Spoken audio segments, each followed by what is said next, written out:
Temps sec, température record et vent fort.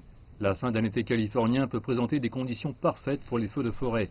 Et cet été, un nombre effrayant d'éclairs ont déclenché des centaines d'incendies en quelques jours. Le modèle de circulation attire beaucoup d'humidité au large des côtes de Basse-Californie, ce qui est inhabituel pour cette période de l'année. Et cela a permis à ces orages de se produire. C'est extrêmement inhabituel et a ensuite conduit à beaucoup de feux de forêt.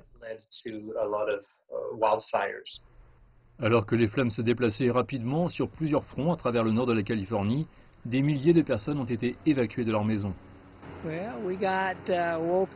Nous nous sommes réveillés vers 2h30. On a frappé à la porte et on nous a dit « Prenez vos affaires et évacuez ».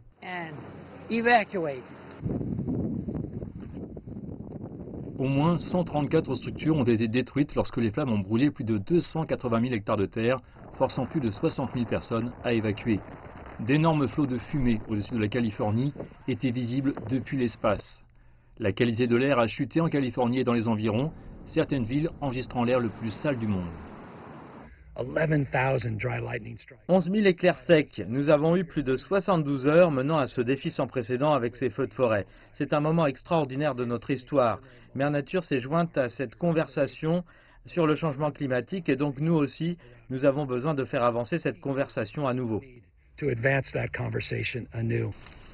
Le changement climatique a été un facteur majeur dans l'augmentation du nombre de feux de forêt qui, selon les scientifiques, deviennent également de plus en plus destructeurs. Ce qui est le plus inquiétant, c'est que nous voyons de plus en plus de ces incendies atteindre le niveau d'intensité où il n'y a vraiment plus grand-chose à faire pour les combattre. Nous devrions investir davantage et réduire le risque d'incendie de forêt. Une partie de la pression provient clairement du changement climatique. La Californie est connue pour ses politiques de lutte contre le changement climatique, à un moment où le gouvernement fédéral a repoussé ses engagements.